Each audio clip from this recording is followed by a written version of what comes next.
درود شنوندگان گرامی.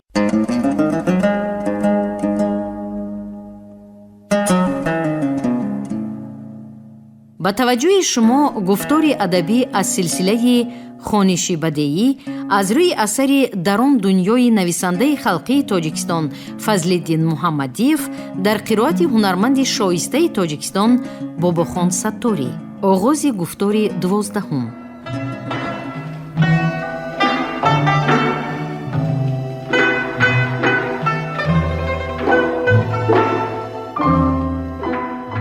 اینجا بیا عزیزم، گفتم به اسکندر.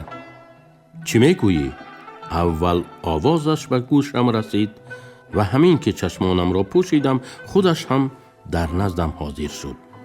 مرا سرودخوانی نمیمانند. چی کار کنم؟ چی کار میکردی؟ طاقت کن. آدمان 1 ماه و 19 روز در اقیانوس بی پایان از گرسنگی و تشنگی طاقت کرده بودند کو. تو چی ها گفته ایستاده ای اسکندر؟ زیگانشینو پاپلاوسکی را گفته ایستادم. فراموش کردی؟ مسئله سرود نظر به این خیلی خیلی سهل است. هیچ نشود در دلت سرا.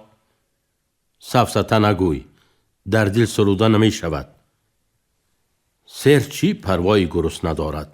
تو مرا به بلا گرفتار کرده ای، خودت کیف کرده گشته ای.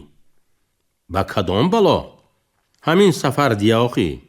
اگر همان روز مرا به وزارت تندرستی کشاله کرده نمی بردی، تا الحال نمی شناختندم و به این گونه سفرها توصیه هم نمی کردند.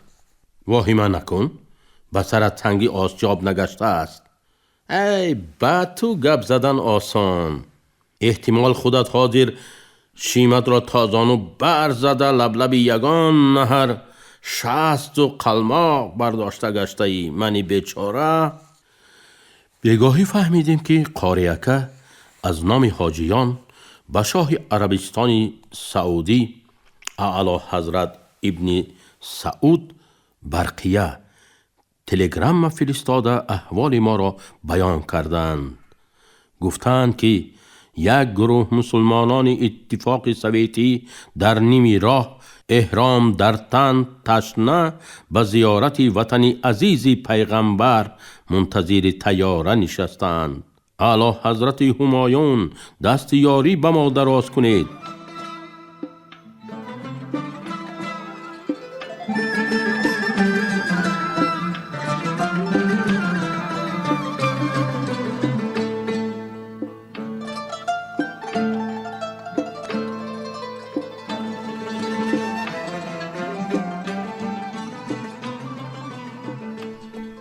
به غروب آفتاب کمی مانده بود که فوتوآپارات را برآورده صورت قرص آفتاب را گرفتم. لیکن خودم نمیدانم که برای چی. گاه اول یگان کاری را میکنید و بعد اندیشه.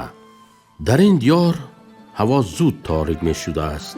در کشور کوهستان ما پیش از طلوع و بعد غروب خورشید کمش 1 ساعت هوا روشن است. دوشنبه را پزمان شدم. باغچه آزاده انستیتوت طبی، بیناهای غرق نهالان سرسبز شهرچه طبی هر زمان پیش نظرم می آیند. آب شوخ و کفک آلوده نهر دوشنبه را گویا بر اعلانه می بینم. تخمین 200 متر بالاتر از ما کشتی آمده به ساحل جفت شد. در اطراف غلمغل برخاست. در صحن پایان چند موتور الکتر کار کرده به مهمانخانه آب می برآورد. ملخ‌های بسیاری در بین علفزار ساحل روز شده به فاصله جراس می زدند. در هر حجره 2 تاکی ونتیلاتور غراس زنان دور می زند و هوای گرم خانه را پیش کرده از بیرون هوای تازه می کشد.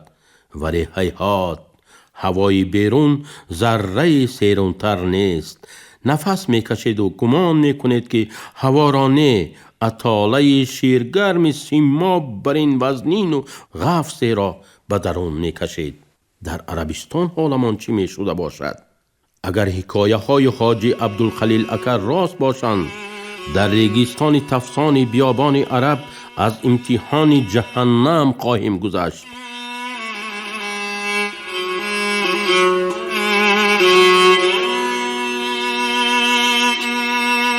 روز دوم حبس اختیاری ما فرا رسید. هم از صحت و سلامتند. فقط در پیشانه کهنسالترین همسفران ما قار مشرف پوچکی برآمده است. همراه خود محلول هیپرتونیکی نگرفتم. از همه گونه دارووار کم کم گرفتم. آخر یک وگان می شود. مرهم ساختم مالیدم و از بالایش لطه چسبک چسبانیدم. لیکن در نزد خودم دو معمای مشکل پیدا شده است که پگاهی این جانب آرام نمی ماند. یک تاش معمای دندانشویک. سالهای سال است که از اردک دندانشویک استفاده می برم. حالا احرام بستم. به شخصی احرامدار ناخن گرفتن، ریش یا موی سرتراشیدن، صابون زدن ممکن نیست. اما در خصوص دندانشویک کسی از علما چیزی نگفت. در مأخذهای دینی هم از این نقطه حرفی گفته نشده است. اسرافیل را جیغ زده از او سوال کردم. دقیقه سرش را طعن آمیز جنبانیده ایستاده گفت: نغز نه جورا جان، این طور نکن. چی نغز نه؟ چی طور نکنم؟ حیران شدم من. تو سفر مبارکمان را باید و شاید احترام نمی کنی. احتیاط شو. طبعی اسرافیل از چی سبب خیره می نمود. او بعدی همان شبی کسل شده علای گفتنش خیلی تغییر یافته بود.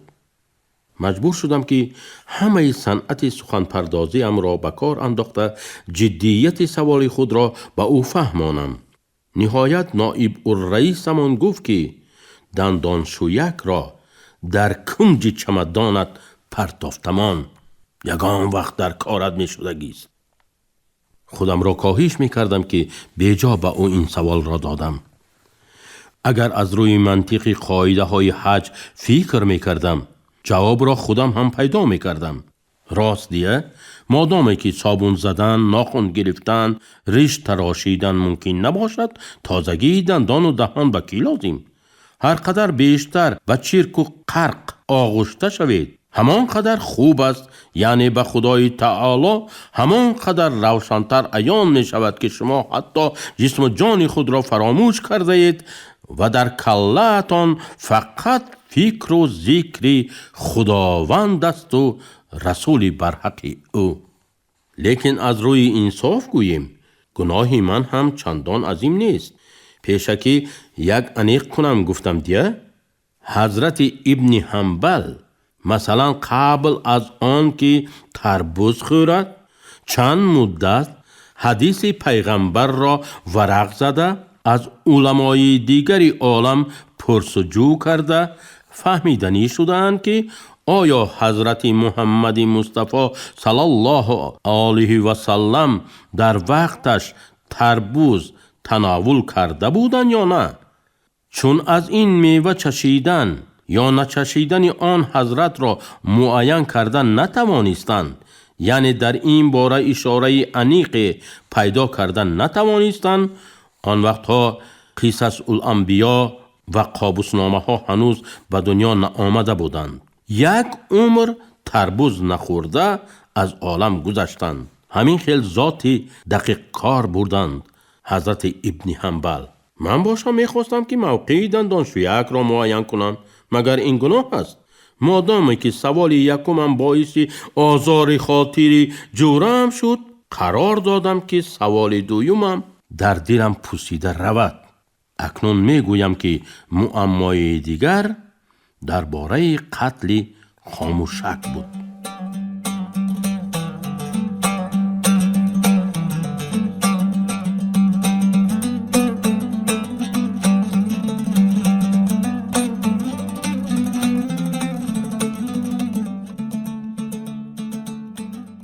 سحری یکی از خاموشک هایی که در ساحل نیل بسیار بوده است در وقت خوابم پیشانیم را گزیده است.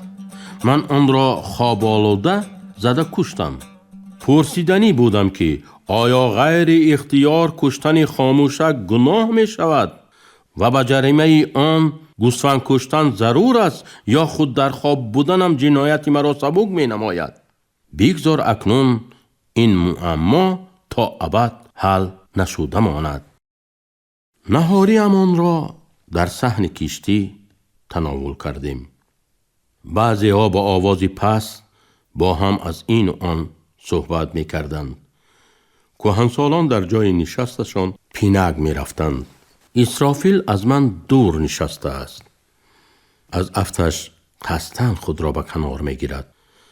نخواد مسئله دندانشویی که زار مانده او را همین قدر رنجانیده باشد یا شاید یگان سبب دیگر بودگی است.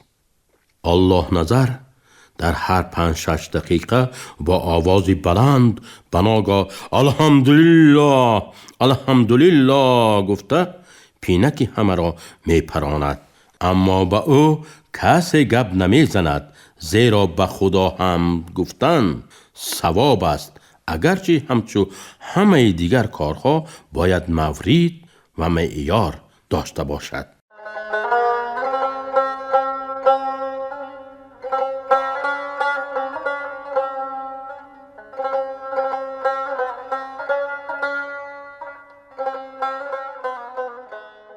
ما را غیر از تماشای نیل و یک تنیمته آدمانی که به پیش پنجره ساحل می آیند دیگر کاری نیست. کشتی که دین بگاهی از ما بالاتر لنگر انداخته بود از آن جمعیت شناوران جمهوریت سودان بوده است. قریبی پیشین از پهلوی وی زورقچه موتورناک جدا شده به مابین دریا راه گرفت. از پس زورقچه سودانی دختری خوشپیکری زیبای در لباس شناوری ریسمانی را داشته سواری لیژه آبی روی دریا می دوید. از من پرسیدند که این چی هنر است؟ چگونه ورزش است؟ درباره این نمودی سپورت لکسیچه خواندن لازم آمد. همه از جایهای خود برخاسته ساکتانه دخترک را تماشا می کردند. آره، کسی لام نمی گفت. در روی دریا دختری قریب تماماً به رهنه مسلمان ورزش می کرد و اینجا مملکت مسلمان آباد بود. در سری دولت یک باره 2 پارتی دینی اسلام است. ظاهراً هر یکی از همسفران در این دقیقه فکر می کرد حالا سال 1963 است، عصر 21 است. بله، مرور زمان چیزی زور است. وی شمشیر پولادی را هم چنان سوده می کند که رفته رفته در پیش ریسمان عاجز ماند یا از آن نل ساخته به پای مرکب بزنند. فراش مهمانخانه یک رفیقش را به پیشم آورد که ببینم و دوای به او تعیین کنم. پریروز خودی فراش را دیده بودم. گردهش علت داشته است. این از ورم پای و خلطچه های زیر چشمانش عیان بود. در اینجا نه لابراتوری در اختیار من هست نه یگان اسباب درستی. امکانیت تحلیل مکمل تر کردن نیست. ناچار با سنجش سطحی تکیه کرده مقدار از داروهایی که دارم به او دادم. رسپ نوشتن هم سود ندارد. ماهانه‌ای که او میگیرد به این کارها چندان موافق نیست. تعیین کردم که اکنون خوراک بی نمک خورد. رفیق فراش با ضم معیشت ناقص چلیم کشی کرده راه نفسش را قریب که بسته است. با اون نیز دارو دادم و گفتم که اگر باز چند سال زنده ماندن خواهد از کیف چلیم گذر کند. هر دو 1 ساعت رسا اظهار منتداری کردند. حتی عبدالصمد اکا از ترجمه کلمات شکرانه آنها تمام خسته شده رفت.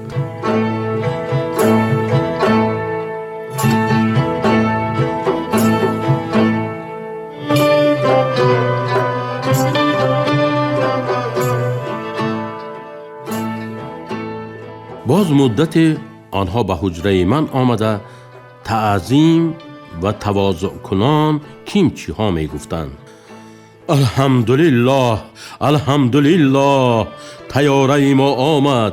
شنیده شد از بیرون صدای الله نظر. شتابان بیرون برآمدم. کنی طیاره ما؟ حاضر از بالای کوپرو گذشته به طرف ایروپار نشیب رفت. چه خیل شناختید طیاره همون را؟ دومش سرخ از آن مادیه؟ ایل 18؟ نه، از آن سعودیه.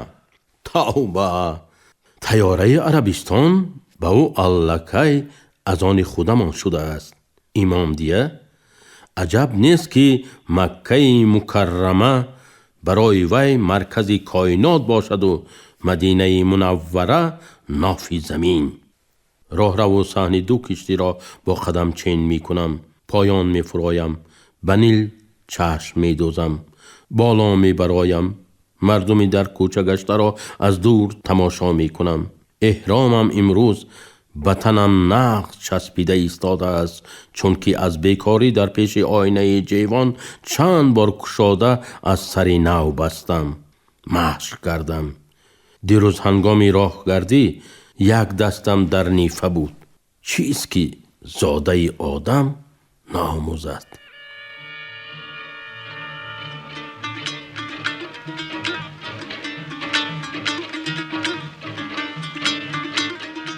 امروز در وطن عرفه عید، پگاه 1 می. هر شب عرفه 1 می زن و بچه هایم را گرفته به تماشای شهر می برآمدم. شهرهای ما در عرفه عیدها سیرگاهی افسانوی برین می شوند. آدمان، بیناها، کوچه و خیابانها، حتی اتوبوس و تریلیبوس ها خود را مثل عروس و داماد آرام می دهند. در گروه ما کسی از 1 می دهان نمی کشاید. برای حاجیان عرفه پس فردا می آید. 3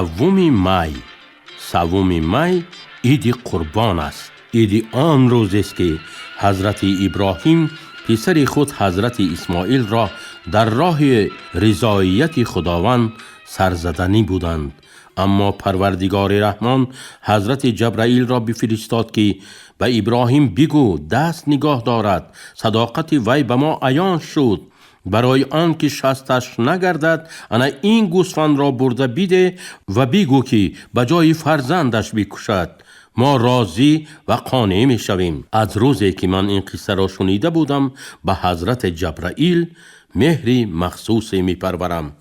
حضرت جبرائیل مسافه ای را که آدمان در 500,000 سال می بایست می پیموندند، یعنی مسافه بین زمینی پرگناه و عرش اعلا را، و خودشان هم در موردهای دیگر در خیلی فرصت طی می کردند، آن روز در یک لحظه طی نمودند و در سری وقت رسیده آمده به دم کارد حضرت ابراهیم که به گلوی حضرت اسماعیل می راندند با قناتشان یک فراوردن و کارد را کند کردند. اگر حضرت جبرائیل فارغ مسئلگی کرده زود نمی آمدند چی می شد؟ هر سال در روز عید قربان پسرکوشی رسم می شد، چون که کاری را که پیغمبر کرده است ما مسلمانان حق نداریم که نکنیم. آنگاه عروسان بی داماد، دامادان بی برادر، برادران بی دادر می ماندند. احتمال مرا هم حالا شرفی همراهی کردن با گروهی حاجیان نصیب نمی گردید، زیرا یا مرا پدرم به درگاه خداوند رحیم قربان می ساخت یا اینها را پدرهاشان. انا از همین سبب هرگاه که رگ مسلمانیم به جنبیش آمدن نماز خوانم، ثواب آن را نریزانده نچکانده اول به عنوان حضرت جبرائیل روانه می کنم. шунавандагони гиромӣ, шумо гуфтори адабиро аз силсилаи хониши бадеӣ аз рӯи асари дар он дунёи нависандаи халқии тоҷикистон Фазлиддин Муҳаммадиев шунидед. Ровӣ ҳунарманди шоистаи Тоҷикистон Бобохон Сатторӣ, коргардон Шералӣ Нағзалӣ, муҳаррир Обиҷон Саидзода. Анҷоми гуфтори 12.